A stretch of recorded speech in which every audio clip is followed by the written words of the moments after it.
The second and final loop on the Toyota Dealer 400 started just over 10 kilometers from Lydenburg on the fringes of the Sterkspruit Nature Reserve.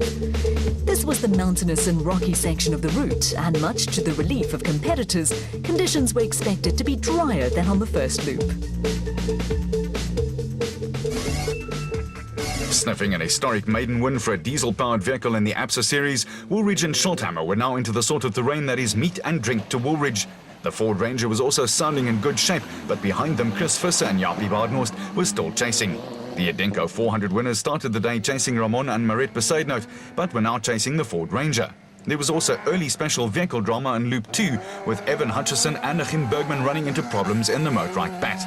That put Shamir Variawa and Siegfried Rousseau into the lead, but disaster was just around the corner for the Total Porter crew as well.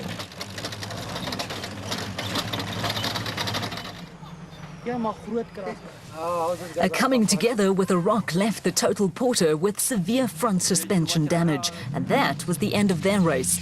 That put Nick and Ryan Harper into the lead in the Atlas Copco Bat, which was missing a few body panels. They tiptoed around the stricken Porter with Class P leaders Johan van Staden and James Rousseau jumping from 5th at the designated service point into 3rd place. The mountain section invariably provides a sting in the tail on the Toyota Dealer 400, and that was once again proving to be the case. It was slow going on a treacherous route, with cars having to carefully pick their way down a steep track strewn with rocks, with the standard Total Porter also partially blocking the track. Ramon and Mariette Besaidnout also went missing early on in Loop 2, and the Red Star Raceway Toyota and Herman and Wichard Silvat had Anthony Taylor and Robin Houghton snapping at their heels in a Team Castrol Toyota Hilux that was looking much the worse for wear and tear.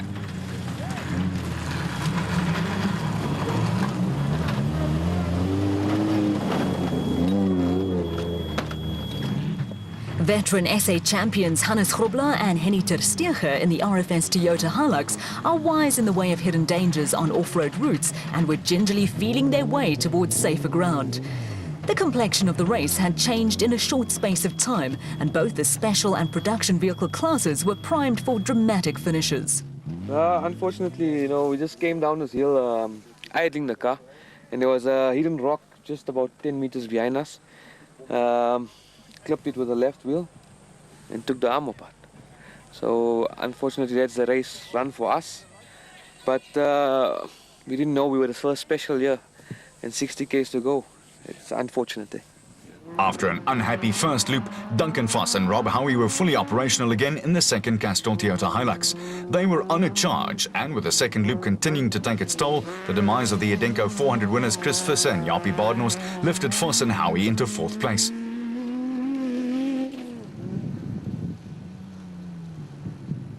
Van Tonde and Creel were still holding their own in the Unifreight Ford Ranger. The disappearance of the RFS Visser transport car also saw Bloemfontein crew George Barkhuizen and David van Wyk pick up a place and move into 5th among the production vehicles in the AIM Toyota Hilux.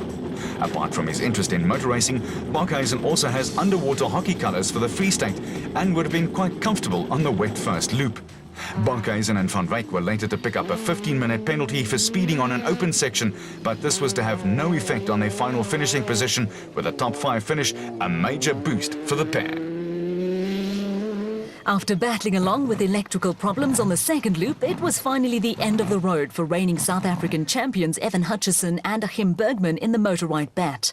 The car finally gave up the ghost, and Hutchison and Bergman were spectators when Archie Rutherford and Craig Doubtfire arrived on the scene. The Regent Racing Jimco pair had fought a great rearguard action throughout the day, and with other teams running into problems, were now on the fringes of the top 5 in the special vehicle category. We've had a great morning. Unfortunately, just after we left the pits, we had low voltage from our alternator, and it's been steadily dropping. And we led into the mountains, and right up at the top of the mountain, we lost alternator. So it's all over for us at this particular event, from hero to zero. Be back at the next one. The Cobalt Racing Porter in the hands of Jimmy Zahos and Stefan Kutsia developed brake problems and was a handful to drive, but the 6-litre Chevy motor was still sounding glorious. The former quad racer and Coetzee were running ahead of veteran Bodo Bertelt and Philip Hurselman in the Atlas Copco bat, and Brandon Harkis and Ralph Pitchford in the JMR Fleet Management bat. Harkis and Pitchford rolled during the Donaldson prologue, but it fought back bravely, although along with Zars and Coetzee they were to pick up 15-minute penalties from the clerk of the course, Rex Borum, for speeding in that open section too. Spectators and team members were still waiting for stragglers at the downhill section, which claimed the Variawa Rousseau Porter, with Harkis and Pitchford eventually finding a way past Bertelt and Hurselman, who were third in Class P. For the second event in a row, Bloemfontein crew Loudebrain and Rian Greiling had produced a workmanlike performance in the X Factory Roacon Ford Ranger. They were running 6th in the SP class, with a 15-minute speeding penalty not affecting their finish position. Also fighting a rearguard action were former SA champions Terence Marsh and Bucks Carolyn in one of the two X Factory Nissan Navaras, now running in Regent Racing colours. After a non-finish on the Adenko 400, former pro cricketer Marsh and Carolyn were having to dig deep, as were Swaziland crew John Thompson and Clinton McNamara, who were running at the tail end of Class P in a Zarko.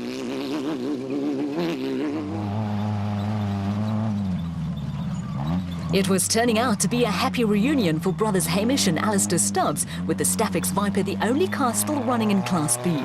With Hamish in South Africa on holiday from Australia, all they had to do to make sure of a Class win was get the Viper to the finish. The brothers were running ahead of the father and son combination of Glenn and Rob Gibson in the Gibson Racing bat. The Gibsons had also come up with a gutsy drive that was to give them a top 5 finish in Class P, while behind them, Clint Gibson and Gary Campbell were on track for a top 5 finish in Class A, despite joining the list of crews penalised by 15 minutes for speeding in an open section. The second Regent Racing Nissan Navara in the hands of Mike Whitehouse and brother-in-law Matthew Carlson saw the pair maintain incredibly consistent records. It was Whitehouse's 26th consecutive finish in the special and production vehicle categories, and in 22 starts Carlson has never had to walk home. It also gave the pair a 2-0 in a personal little battle with brother-in-law Terence Marsh. Behind the Regent Racing pair, Mark Corbett and Rudy Balzar were coasting along in a 6-sounding Century Racing CR3. While young Neil Woolridge and Ward Huxtable were still soldiering along in the factory Ford Racing Ranger, which had made heavy weather of a route that took its toll on much more powerful vehicles. It was into the home stretch on the Toyota Dealer 400, with Neil Woolridge and Kenny Schuldhammer in touching distance of a historic maiden win for a diesel-powered car in the ABSA Off-Road Championship. History was also in the making in the special vehicle category, with Johan van Staden and James Rousseau poised to become the first Class B car to win an ABSA national event overall. There was still plenty of late drama though to come in the production vehicle category. Hannes Grobler and Henny Terstegen quietly worked their way into second and went to the top of the championship in the RFS Toyota Hilux, while in the closing stages, Duncan Foss and Rob Howie eased ahead of Castrol Toyota teammates Anthony Taylor and Robin Houghton to take the final podium position.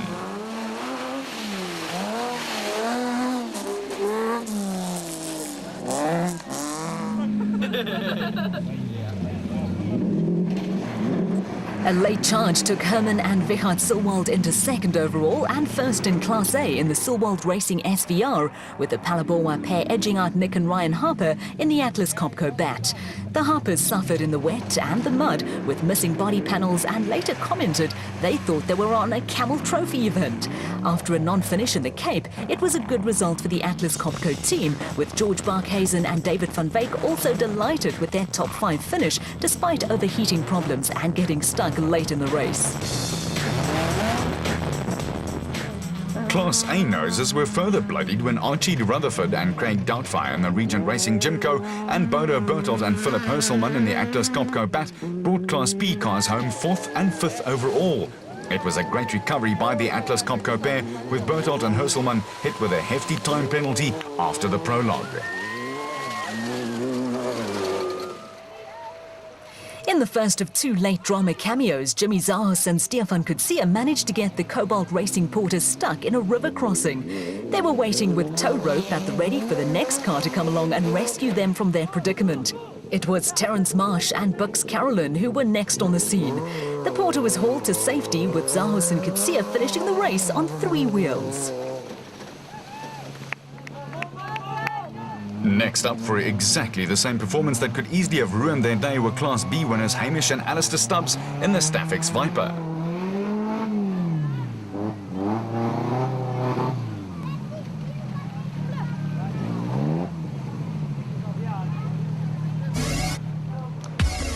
Up at the finish, there was joy in the Ford camp as former champions Neil Woolridge and Kenny Schalthammer put the finishing touches to a historic win.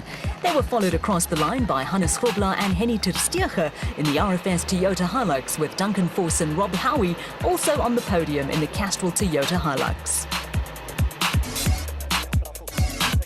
With the champagne corks popping on the podium, it was a happy Neil Woolridge who reflected back on the decision that saw Ford become the first South African manufacturer to go the diesel route in the ABSA Off-Road Championship. We're very proud to be the first manufacturer to win a national off-road race with a diesel, and it was a big challenge which we took on initially, and it hasn't been without tears. Last year we had a very difficult year in learning the car and learning how diesel technology works. You know, we quickly learned that we weren't the only ones learning about diesel, that the whole world is still learning about racing diesels. So we've had a steep learning curve, but during the off-season we made a lot of changes to the car, and it's really paid off. Final results saw Woolridge Schalthammer finish 2.5 minutes ahead of Grobler and ter Steege, with Force and Howie another 6 minutes in arrears.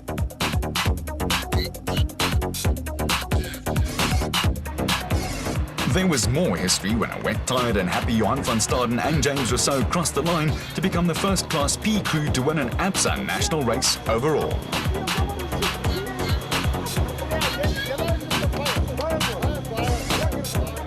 Van Staden and Rousseau were joined on the podium by Herman and Richard Zowald and Nick and Ryan Harper, but the day belonged to the Pretoria crew, who are in only their second full season of off-road racing. Happiness is winning an off-road race. We're over the moon. We didn't expect it. We were at the right place and we kept the pace. Right moment, something went wrong with the A-class and we moved forward. We won. A feature of the Van Staden-Rousseau win was the margin of victory, along with 3 Class P cars finishing in the top 5.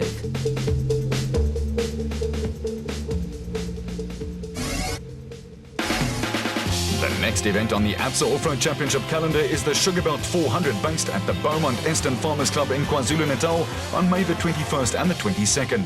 Catch all the action in the production and special vehicle categories right here on SuperSport.